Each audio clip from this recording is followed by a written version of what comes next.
दोस्तों स्वागत है आपका हमारे इस यूट्यूब चैनल योजना विदेश में। पेंशन लाभार्थियों के लिए 1 फरवरी 2024 से पेंशन का नया नियम लागू होने वाला है और अब पेंशन धारक केवल इतना ही पैसा अपने खाते से निकाल सकते हैं और ज़्यादा पैसा अगर आपको निकालना है तो आप किस स्थिति में निकाल सकते हैं। जी हाँ साथियों, 1 फरवरी 2024 से जो पेंशन का पैसा है यानी कि जो आपके खाते में पेंशन है, आपके पेंशन के पैसे निकालने को लेकर के नया नियम लागू होने वाला है और अब आप केवल इतना ही पैसा अपने बैंक से निकाल पाएंगे और कितना पैसा निकाल पाएंगे और क्या नियम लागू होने वाला है और किस स्थिति में आप ज़्यादा पैसा निकाल पाएंगे, सब कुछ जानकारी हम आपको इस वीडियो के माध्यम से देने वाले हैं। तो वीडियो लास्ट तक ज़रूर देखिएगा, लेकिन उससे पहले अगर आपने वीडियो को लाइक नहीं किया है तो लाइक करिएगा और चैनल पर नए आए हैं तो सब्सक्राइब भी ज़रूर करिएगा। तो चलिए वीडियो में आगे बढ़ते हैं। पेंशन फंड नियामक और विकास प्राधिकरण ने नेशनल पेंशन सिस्टम के तहत पेंशन की निकासी के लिए नए प्रावधान को लागू किया है। ये प्रावधान 1 फरवरी 2024 से प्रभावी होंगे।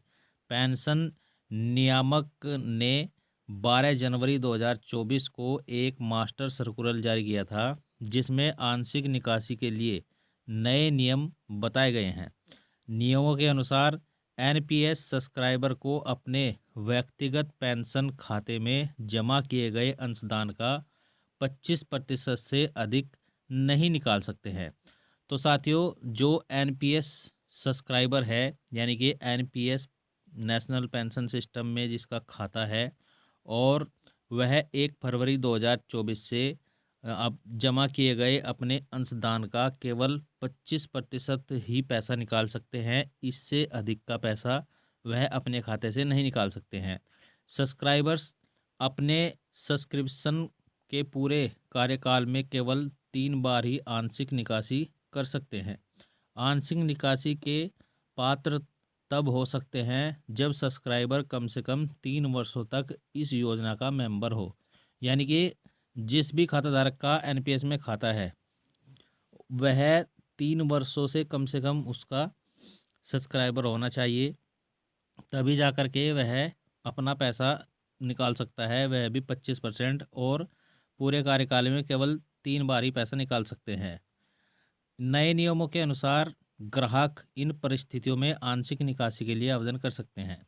किस किस परिस्थितियों में आप पेंशन का पैसा निकाल सकते हैं, आवेदन कर सकते हैं? सब्सक्राइबर के बच्चों को हायर एजुकेशन के खर्चे के लिए यह कानूनी रूप से गोद लिए गए बच्चों पर भी लागू होता है। अगर आप अपने बच्चे को उच्च शिक्षा दिलाना चाहते हैं तो आप इसके लिए भी पैसा निकाल सकते हैं। सब्सक्राइबर के बच्चों की शादी के खर्च के लिए कानूनी रूप से गोद लिए गए बच्चों पर भी यह लागू होता है। सब्सक्राइबर के नाम पर या संयुक्त रूप से स्वामित्व वाले घर या फ्लैट खरीदने या बनाने की स्थिति में आप पैसा निकाल सकते हैं। Cancer, kidney failure, multiple sclerosis, major organ transplant, coronary artery bypass graft और ऐसी दूसरी बीमारियों के इलाज में खर्च के लिए भी आप पैसा निकाल सकते हैं। विकलांगता या अक्षमता के चलते आया चिकित्सा और आकस्मिक खर्च, इसके लिए पैसा निकाल सकते हैं। स्किल डेवलपमेंट या रीस्किलिंग के लिए खर्च किया गया पैसा, ग्राहक के द्वारा अपने वेंचर या कोई स्टार्टअप स्थापित करने के लिए भी पैसे निकाल सकते हैं। निकासी के लिए करना होगा, आवेदन कैसे करेंगे?